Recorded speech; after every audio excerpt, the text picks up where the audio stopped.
Hi students, आज के इस वीडियो में हम कक्षा 12 के रसायन विज्ञान के 2022-23 के न्यू सिलेबस के बारे में आपको बताएंगे, जो कि यूपी बोर्ड ने पुनः इस वर्ष 2022-23 में आपका सिलेबस कम कर दिया है, जिसका बारे में आपको हम पूरे जानकारी देंगे।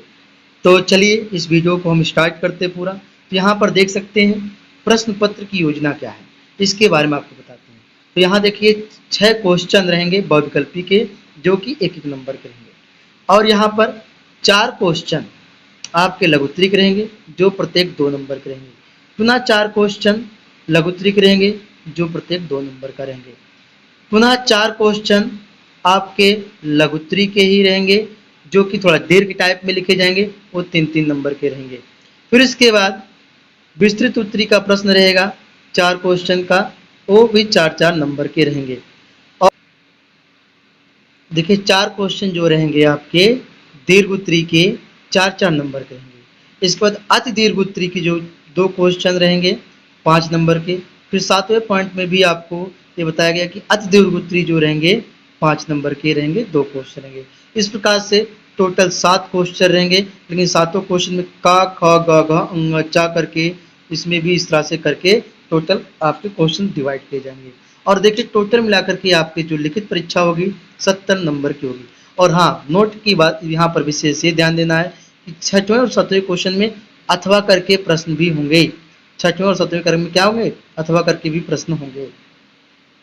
और इस पूरे क्वेश्चन में आपके 8 नंबर के आंकिक प्रश्न अर्थात न्यूमेरिकल जो होता है वो 8 नंबर का पूछा जाएगा। इस प्रकार से आप पूरे ध्यान से इसको देख लीजिएगा और अपनी कॉपी पेन लिए हो इसको नोट कर लीजिए। चलिए बात करते हैं क्वेश्चन में कौन कौन सा टॉपिक है, मतलब कौन कौन सा अध्याय है। तो आप देख सकते हैं ठोस अवस्था, ठोस अवस्था है। ठोस अवस्था से 5 नंबर का क्वेश्चन आएगा। और विलयन से 7 नंबर का आएगा।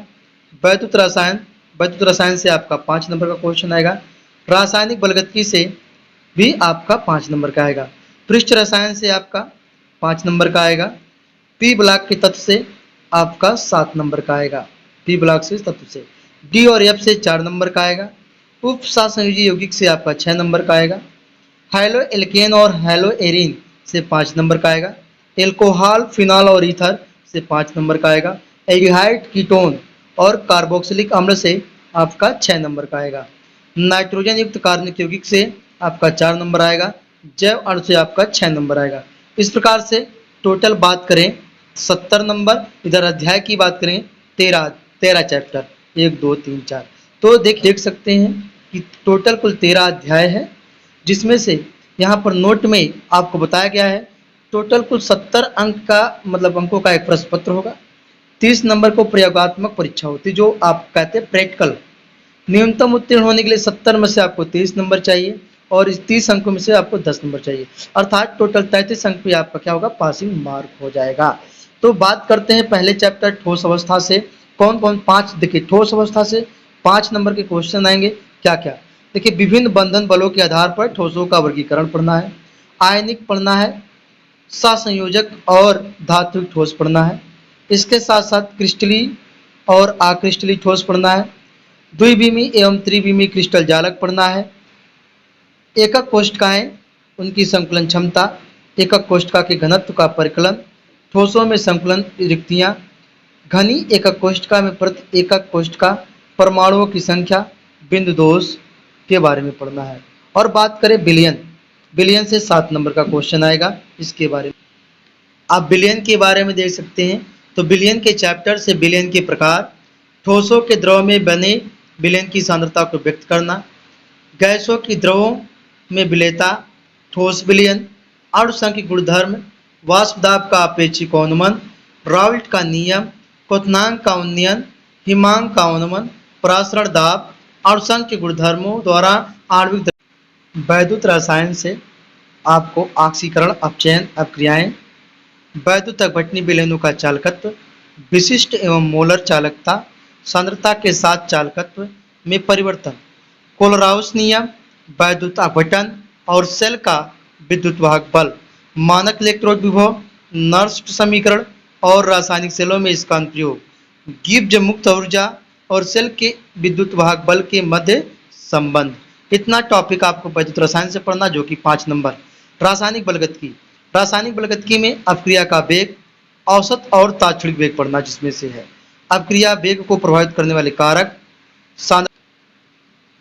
तो रासायनिक बलगतिकी में क्या पढ़ना है, रासायनिक बलगतिकी से 5 नंबर आएगा। अपक्रिया का वेग और भी औसत और तात्क्षणिक वेग पढ़ना है। अपक्रिया के वेग को प्रभावित करने वाले कारक, सांद्रता, ताप, उत्प्रेरक अपक्रिया की कोट और आणविकता, वेग नियम और विशिष्ट दर स्थिरांक, समाकलित वेग समीकरण और अर्धायकाल, केवल शून्य और प्रथम कोटि की अपक्रिया के लिए। इस प्रकार से बात करते हैं पृष्ठ रसायन से। पृष्ठ रसायन से चैप्टर से भी आपको 5 नंबर का ही आएगा क्वेश्चन, जिसमें आपको अधिशोषण पढ़ना है, भौतिक अधिशोषण और रसावशोषण पढ़ना है। रसावशोषण मतलब होता है रासायनिक अधिशोषण, ठोसों पर गैसों के विशोषण को प्रभावित करने वाले कारक, कोलाइडी अवस्था, कोलाइड वास्तविक विलयन एवं निलंबन में विभेद, द्रवरागी, द्रव विरागी, बहु आणविक और बृहत आणविक कोलाइड के गुणधर्म, टिंडल प्रभाव, ब्राउनी गति, वैद्युत कण संचलन, और इसके साथ साथ स्कंदन पढ़ना है। तो इस प्रकार से 5 नंबर से आपसे पृष्ठ रसायन पूछेगा। पी ब्लॉक में क्या क्या पढ़ना है। पी ब्लॉक में 15, 16, 17, 18 के बारे में पढ़ना है। वर्ग 15 के, 16 के, 17 और 18, और इन चारों वर्गों को पढ़ने के बाद आपको 7 नंबर मिलेंगे। तो वर्ग 15 के तत्व, सामान्य परिचय, इलेक्ट्रॉनिक विन्यास, उपलब्धता, ऑक्सीकरण अवस्थाएं, भौतिक एवं रासायनिक गुणों में प्रवृत्तियां, नाइट्रोजन के विरचन मतलब बनाने की विधि, गुणधर्म, उपयोग। इसके साथ साथ नाइट्रोजन के यौगिक, अमोनिया और नाइट्रिक अम्ल का विरचन तथा गुणधर्म।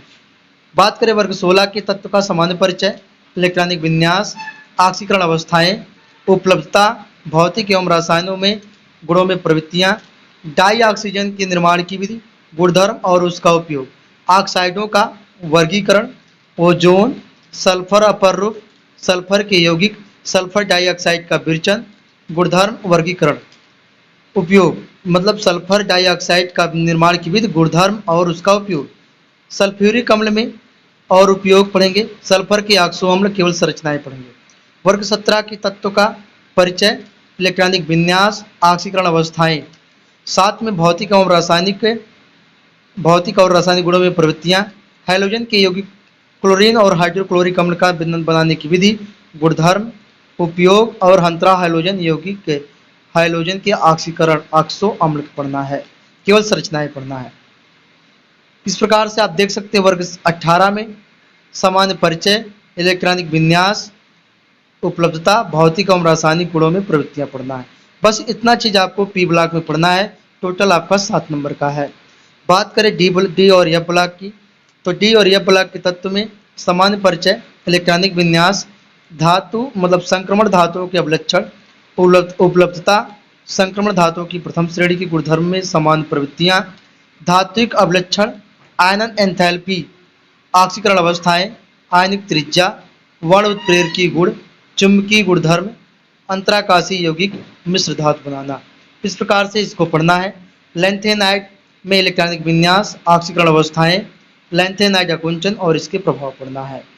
तो बात करें अगर केमिस्ट्री में 6 नंबर आता है, जितना पी ब्लॉक को देखिए, पी ब्लॉक में इतना बड़ा सिलेबस है, उतना आप केवल उप सहसंयोजन यौगिक तैयार करते हैं, 6 नंबर का है, जो कि बहुत ही चैप्टर है।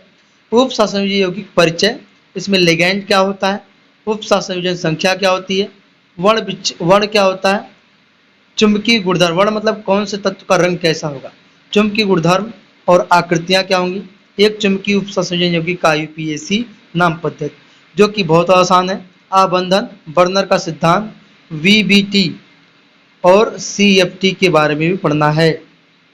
इतना तो हो गया आपका फर्स्ट पेपर का। अब सेकंड पेपर में हाइलो एल्केन और हाइलो एल्केन पढ़ना है, जो कि 5 नंबर का है।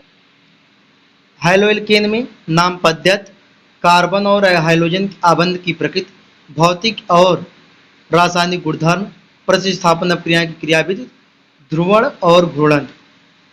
और हाइलोएरिन में कार्बन और हाइड्रोजन के आबंध की प्रकृति, प्रतिस्थापन अपक्रियाएं, केवल मोनो प्रतिस्थापक यौगिक में हाइड्रोजन का दैशिक प्रभाव। इसके बाद 11 चैप्टर में जो है फिनाल, एल्कोहल, फिनाल और ईथर, इसमें 5 नंबर का पूछा जाएगा। एल्कोहल नाम पद्धति, बनाने की विधि, भौतिक एवं रासायनिक गुणधर्म, केवल प्राथमिक एल्कोहलों का, प्राथमिक द्वितीयक एवं तृतीयक एल्कोहलों की पहचान करना पड़ना है, निर्जल की क्रियाविधि पढ़ना है।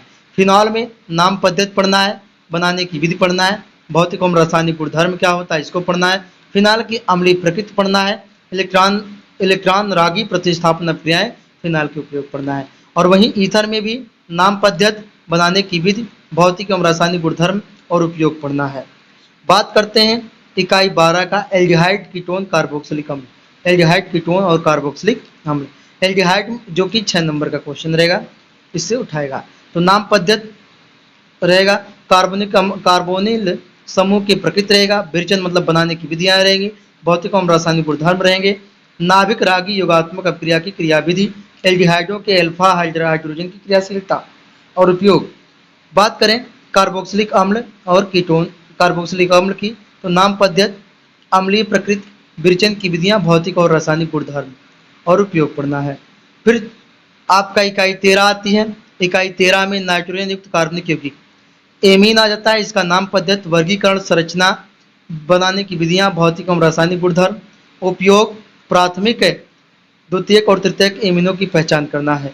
और वर्ग 14 में 6 नंबर का क्वेश्चन है, कार्बोहाइड्रेट वर्गीकरण, एल्डोज और कीटोज, मोनोसैकेराइड, डीएल विन्यास, प्रोटीनों मतलब जिसमें एमिनो अम्ल का प्रारंभिक परिचय, पेप्टाइड आबंध, पॉलीपेप्टाइड प्रोटीन की प्राथमिक संरचना, द्वितीयक संरचना, तृतीयक संरचना और चतुष्क संरचना बनाना है।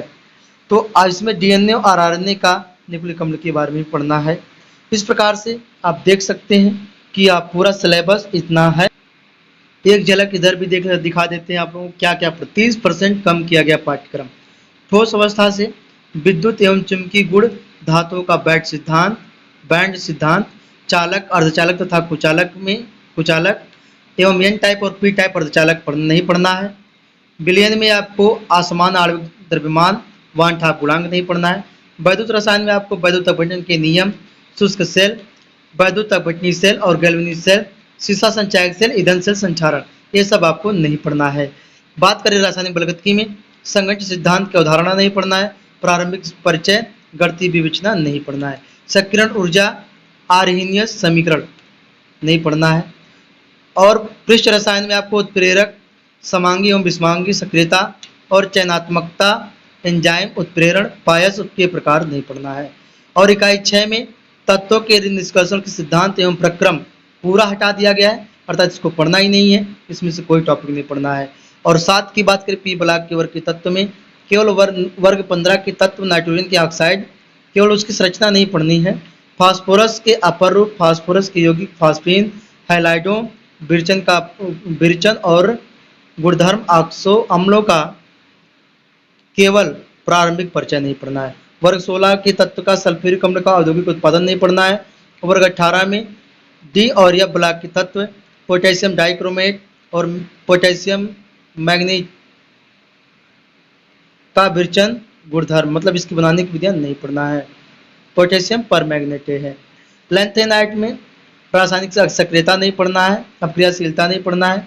एक्टिनाइट में इलेक्ट्रॉनिक विन्यास, ऑक्सीकरण अवस्थाएं तथा लैंथेनाइट से तुलना नहीं पढ़ना है। इकाई 6 में उपसंयोजन यौगिक में संरचना को छोड़ करके त्रिविमीय समायोजता, धातुओं के निष्कर्षण, गुणात्मक विश्लेषण और जैविक निकायों में उपसंयोजन यौगिक का महत्व नहीं पढ़ना है। 10वां में हाइलोएल्किन और हाइलोएल्किन में डाइक्लोरोमेथेन, ट्राइक्लोरोमेथेन, टेट्राक्लोरोमेथेन, आइडोफॉर्म, फ्रेयान और डीडीटी के उपयोग और पर्यावरण पर प्रभाव नहीं पढ़ना है। इकाई 11 में एल्कोहल, फिनॉल और ईथर, मेथेनॉल एवं मेथेनॉल के उपयोग नहीं पढ़ना है। और 13 की बात करें नाइट्रोजन कार्बनिक यौगिक में, तो इसमें साइनाइड, आइसोसाइनाइड, डाई एजोनियम लवण, विरचन, रासायनिक अपक्रिया तथा कार्बनिक रसायन में इसका संश्लेषण महत्व है। इकाई 14 में जैव अणु, oligosaccharide, sucrose, lactose, maltose, polysaccharide, starch, cellulose, ग्लाइकोन का महत्व नहीं पढ़ना है। एंजाइम, हार्मोन, प्रारंभिक विचार, संरचना छोड़ करके इन सबको नहीं पढ़ना है। विटामिन वर्गीकरण और प्रकार नहीं पढ़ना है। बहुलक पूरा हटा दिया गया है। इस प्रकार से दैनिक जीवन में रसायन विज्ञान का पूरा जो महत्व है इसको हटा दिया गया है। तो इस प्रकार से आपके जो ये चैप्टर्स हटा दिए गए हैं जो आपको नहीं पढ़ना है। टेंस तो आप देख सकते हैं। तो आपको बस इतना पढ़ना था जैसा कि अभी हमने शुरुआत में बताया। तो आप लोग इस सिलेबस को ध्यान से देखिएगा और इसी हिसाब से तैयारी करना, क्योंकि ज़्यादा मेहनत नहीं करने की ज़रूरत है। आपको जो जैसा क्वेश्चन आएगा, मतलब जैसा जो चैप्टर है उसी हिसाब से आपको तैयारी करना है। Thanks for